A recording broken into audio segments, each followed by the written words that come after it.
Salut les mamottes, aujourd'hui on va parler de mon loadout porté en 2018, c'est parti.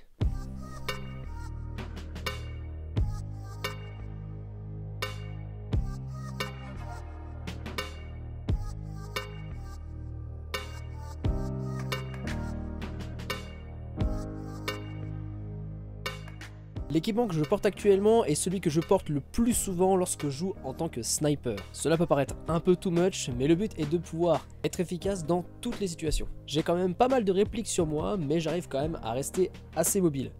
Je suis tout le temps habillé avec mon équipement Cryptek Mandrake, avec une ceinture pour mes 3 chargeurs de sniper ou de CRS supplémentaires. Dans le dos, je porte toujours mon fusil à pompe pour pouvoir répondre en cas de combat rapproché et la fameuse dump poche. Dans la partie gauche de la ceinture, je vais prioriser tout ce qui est holster, en l'occurrence là pour mon MK23 ou éventuellement mon G18C Yakuza. Pour la tête, j'utilise une Yi4K+ pour filmer, une casquette Condor toujours avec le camouflage Mandrake, et le fameux masque Sky Airsoft qui fonctionne très bien contre la buée. En réplique principale, j'utilise le fameux SRS Génération 2 de chez Silverback. C'est pour moi ma réplique préférée car les performances en sortie de boîte sont vraiment impressionnantes.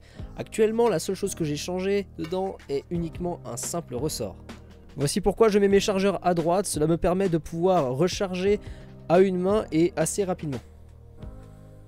Pour le holster de mon MK23, j'ai utilisé un holster droitier sur la gauche.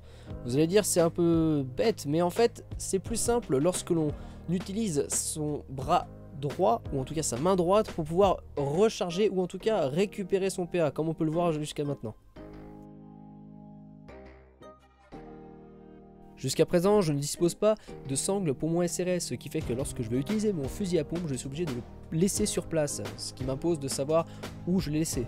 J'ai donc fait récemment l'acquisition de ce M870 de chez Golden Eagle. C'est l'équivalent du Secutor qui était sorti il y a 1 an après, mais en final sans les marquages. Son efficacité est vraiment impressionnante.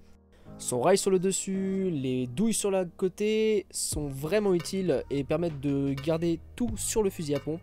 Le seul point négatif que je pourrais ajouter, c'est le fait qu'il faut avoir des billes qui soient assez lourdes. Je joue actuellement avec de la 0.32 pour éviter que ça lève trop. Et encore, même avec les 0.32, les billes lèvent.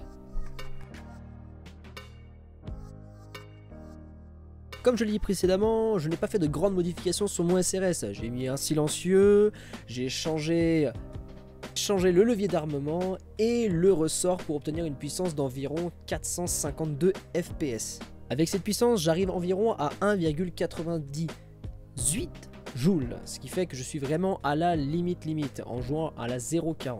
Pour filmer, j'utilise une GoPro Session 5 pour me filmer en selfie et une Runcam 2 avec un montage créé par Bfab.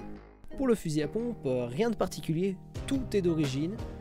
Ce qui est pratique, c'est d'avoir toute la partie gaz qui est dans la crosse, comme on peut le voir, ainsi que la possibilité de pouvoir mettre jusqu'à 6 douilles sur le côté du fusil à pompe.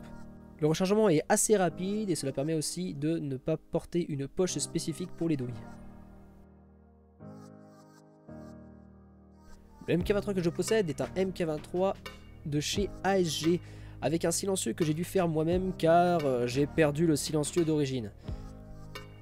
C'est un silencieux en PVC avec de la mousse pour l'isolation phonique. Pour m'accorder avec mon camouflage, j'ai fait un paint job de type Cryptek sur le MK23 avec un pochoir fait à la main.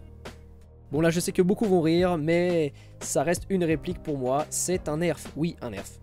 Pourquoi ne pas jouer avec un nerf? Se faire toucher par un nerf, faut dire ce qui est, c'est quand même assez humiliant. Mais le pire, c'est que je fais pas mal de touches avec. En parlant de nerf, voici une grenade nerf achetée sur AliExpress. C'est assez simple à recharger, un système avec des ressorts et des billes qui sont directement chargées sur le dessous de la grenade. Vous mettez les billes directement dedans et le déclenchement se fait lorsque une sorte de boule est tirée. Et voilà à quoi ressemble mon loadout actuel que j'ai utilisé surtout sur l'année 2018. Je compte faire d'autres vidéos un peu plus dédiées sur d'autres loadouts, un peu plus assaut ou autres. En attendant, si vous avez des avis ou des commentaires, ou en tout cas des choses à me dire à ce sujet de mon loadout, je vous laisse le dire en commentaire. Sur ce les marmottes, à la prochaine!